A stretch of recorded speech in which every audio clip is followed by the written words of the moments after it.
Hi everyone, welcome back to Children's Corner, the place where we read stories together.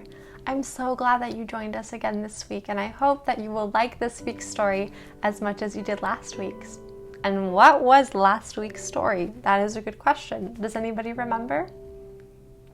Okay, if you thought you are special, you're right. That is the story that we read last week. And what was it all about?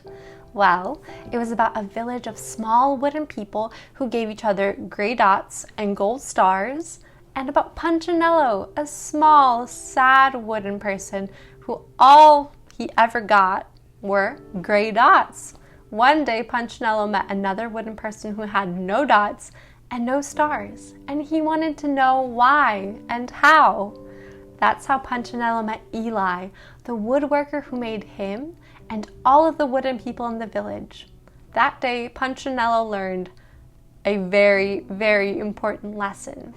He learned that the only opinion that mattered was that of Eli, the woodworker, because Eli made him and loved him. In the same way, we also learned that the only opinion that matters is God's opinion, because He made us and He loves us so, so very much. This week we're going to be reading another story written by Max Lucado. The story is called The Song of the King. I hope that you'll like it just as much as you are special. So let's get reading, all right? Let's go. 3 knights sat at a table and listened as their prince spoke. My father, the king, will give the hand of my sister to the first of you who can prove himself worthy. The prince paused to let the men take in the news. He looked at their faces, each weathered from miles and scarred from battles. The 3 had very much in common. They were the strongest warriors in the kingdom, and they each wanted to marry the daughter of the king. The king had promised each a chance, a test to see which was worthy of his daughter. And now, the time for the test had arrived. The test is a journey, the prince explained. A journey to the king's castle by the way of Hemlock. The forest? One knight inquired. The forest, answered the prince. There was silence as the knights thought about the words. Each felt a stab of fear. They knew the danger of Hemlock, a dark and deadly place. Parts of it were so thick with trees that the sunlight never found the ground.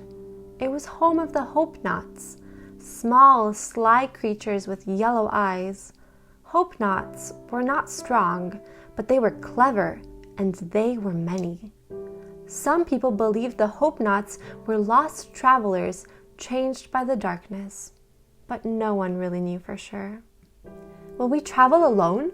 Carlyle spoke. A strange question to come from the strongest of the 3 knights. His fierce sword was known throughout the kingdom, but even this steely soldier knew better than to travel Hemlock alone. You may choose one person to travel with you all the way to the castle. But the forest is dark. The trees make the sky black. How will we find the castle? This time it was Alon who spoke. He was not as strong as Carlyle, but much quicker. He was famous for his speed. Alon left trails of confused enemies. He had escaped them by ducking into trees or scampering over walls. But quickness is worthless if you have no direction. So Alon asked, "How can we find the way?" The prince nodded, reached into his sack and pulled out an ivory flute. There are only 2 of these, he explained, this one and another in the possession of the king. He put the instrument to his lips and played a soft, sweet song. Never had the knights heard such soothing music. My father's flute plays the same song. His song will guide you to the castle. How is that? Alon asked.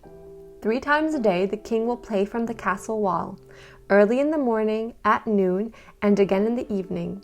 Listen for him. Follow his song, and you will find the castle. There's only one other flute like this one? Only one. And you and your father play the same music? Yes. It was Cassidon who was asking. Cassidon was known for his alertness. He saw what others missed.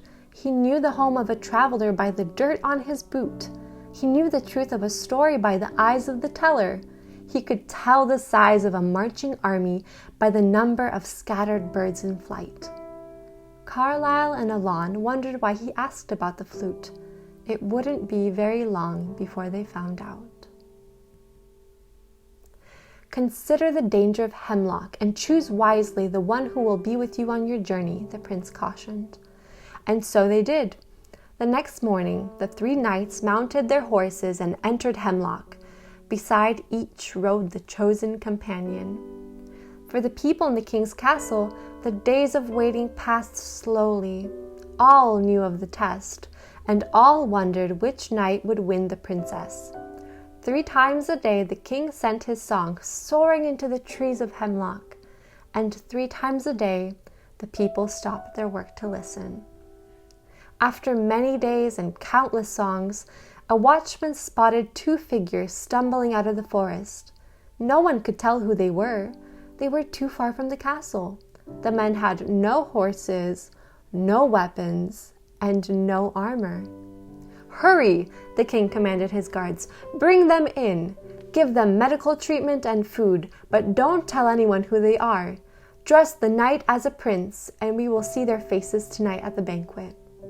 He then dismissed the crowds and told them to prepare for the feast. That evening, a joyful spirit filled the banquet hall. At every table, the people tried to guess which knight had survived Hemlock Forest. Finally, the moment came to present the winner. At the king's signal, the people became quiet, and he began to play the flute. Once again, the ivory instrument sang. The people turned to see who would enter. Many thought it would be Carlyle, the strongest. Others felt it would be Alon, the swiftest. But it was neither. The knight who survived the journey was Cassiodon, the wisest.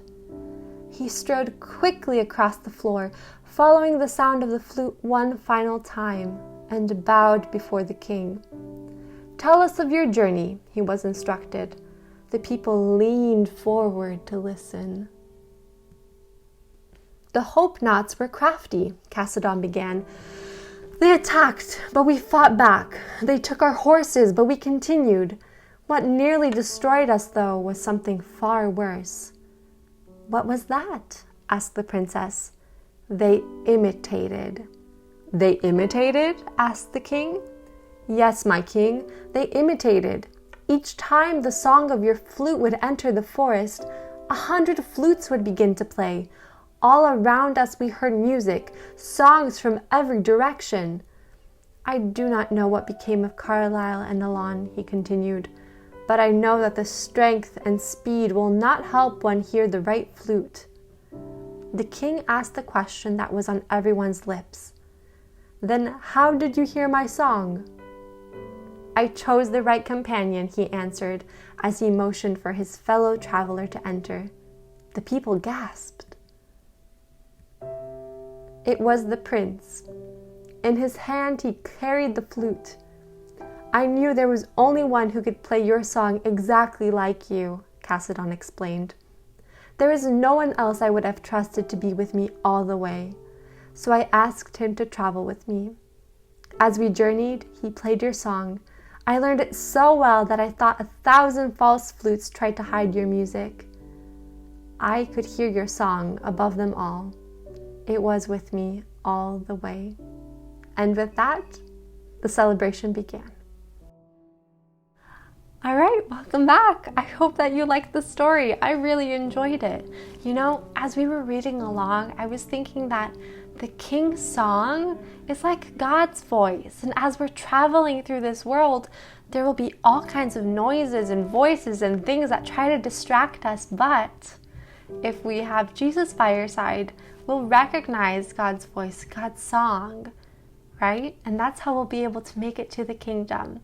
Just like Cassiodon had the king's son, the prince, by his side as he was traveling through the Hemlock Forest and was able to make it to the castle, in the same way, if we have Jesus by our side through everything that we go through, we will always be able to recognize God's voice, the king's song. When we have Jesus by our side, by reading the Bible, by praying and talking to him every day, we'll be able to travel through the dark forest of this world and make it to the castle, to God's kingdom, where we'll spend an eternity with Him and with all of the people that we love. Well, until next time when we read another story together and spend more time here in the Children's Corner. Bye!